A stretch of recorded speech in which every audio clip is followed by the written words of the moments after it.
That is the lunchtime break done and dusted. We're heading into M Performance Racing Series classes D, E and F. MSA 4 demonstration will be after that.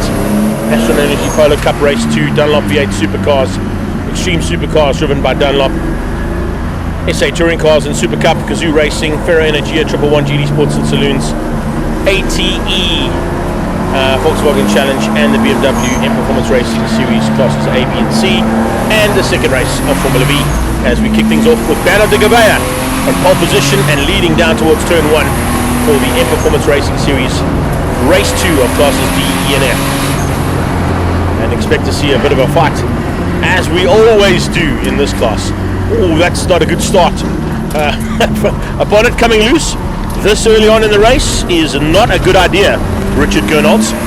So that's definitely not what you want, buddy. Make sure that you've got that bonnet secured before you make your way out into the track. And already action. Oh man, we got action again. Coming into turn number 2. And two cars coming together there, unfortunately. And that's not what you want to be seeing.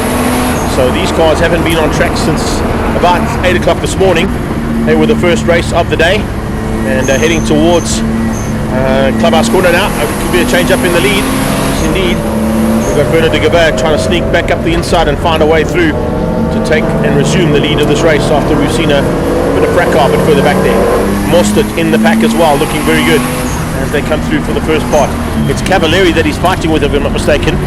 Or no, that's Michael Krobler, I beg your pardon. So Krobler and Bernard de Gavea fighting hard. Where is Cavalieri? Is he one of the cars that possibly went off? We'll keep an eye on that as they head to the top of the hill. I'll be early for you. Let's have a look at going into turn 2. It got out of shape. It is...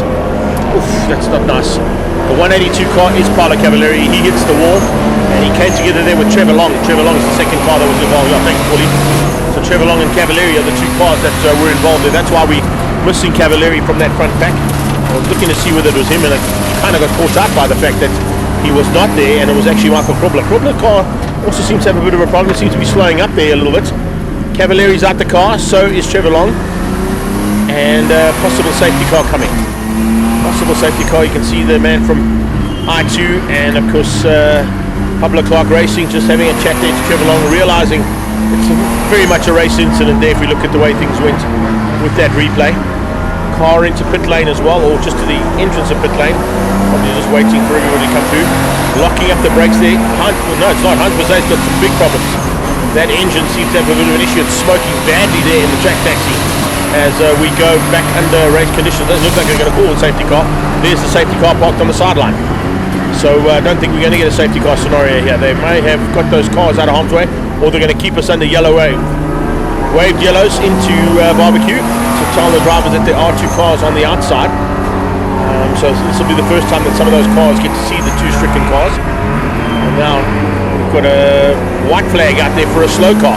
Is that the 117? I think it might be of Gernholz. Yeah, Gernholz's car with the loose bonnet. I don't know why he didn't come into pit lane, just to get that bonnet sorted out and then go back out again. Their pit lane is at the top end of the circuit there, so he could have just popped in quickly, told someone to bolt that thing down or strap it down with some duct tape or something and get back out on track.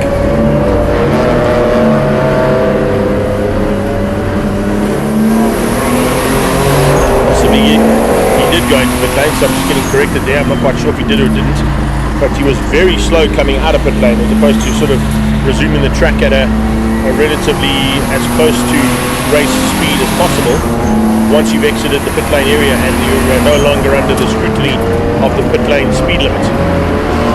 But maybe he's just being cautious there not to get in the way of the guys who were racing.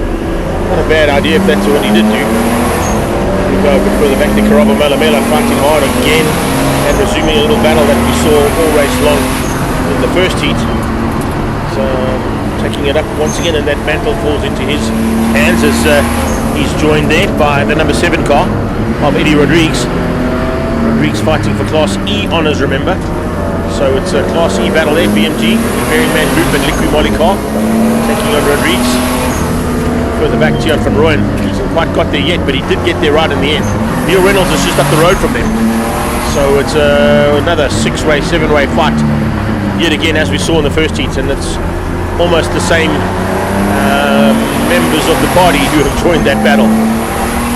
smoking gun from Heinz Guzet coming out of the final corner there in the track taxi. Smoking at certain areas of the track. So maybe they've just done some overfilling of some nature. Side-by-side action. Oh, this normally ends up in tears in that kind of position. We just saw that earlier on. Fortunately, I think there was a little bit of room given there. And maybe some room to play from the front end of that little battle. Because that one is... I think I'm where they guys are sitting. It's possibly... the mid-pack. Mid-pack. Mid-pack of Class D there with Herbst. Sitting 4, 5 and 6th place there with Olerato, Sikudu and Robbie Olifia just up the road from them. Kobler still in second behind De Gavea.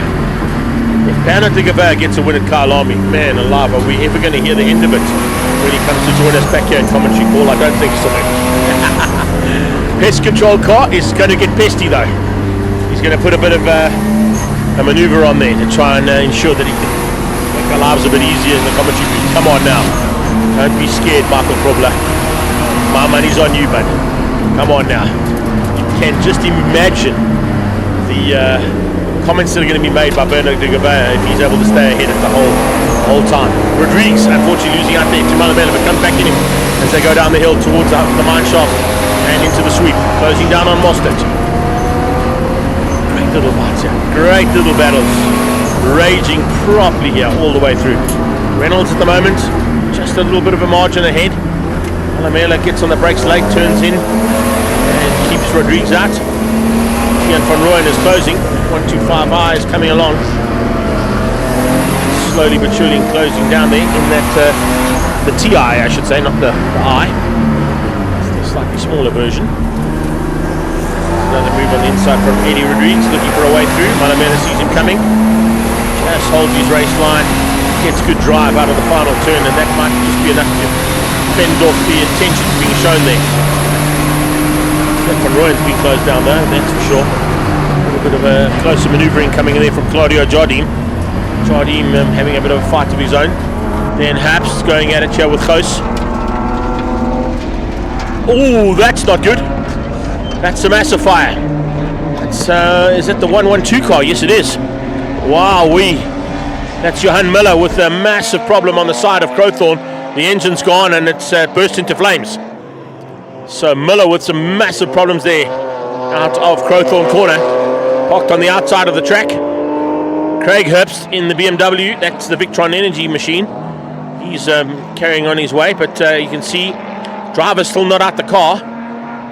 Maybe he's gone for the fire extinguisher inside the car to try and extinguish the flames from the inside. The marshals are there, and they now need to get that those flames out of that car as quickly as possible. There we go, fire extinguisher into play. And that car, of course, is basically now just engulfed in fire extinguisher smoke and mirrors as the flames go out, hopefully. The driver was out the car, actually. I didn't see him on the sideline there, but he's come back to sort of see if they were able to get those flames out. It looks like they've got them extinguished, or is it still burning here on the left-hand side? They're going to make sure that the flames are out, but yeah, not the way that that machine wanted to end up the race day, particularly after a good first outing. Let's get back to the race action though, and in the mid-pack there's still some battles to be sorted out. They're not done yet, because remember, we've got 3 classes out there. There is a situation where, of course, you can have a scenario of, is that a safety car? It is. I was going to say, the safety car board was against the fence, so that's why I was just double checking myself whether they'd actually deployed the safety car or not, but they would have had to, because this car is now stricken on the outside of Crowthorne, which is a dangerous place, and there it is. Safety car picks up on Bernard De Gavea. Well, Paulie, one thing I can say is if they finish under safety car, at least we can say Bernard De Gavea had the advantage of the safety car, and he won't be too mouthy about the victory.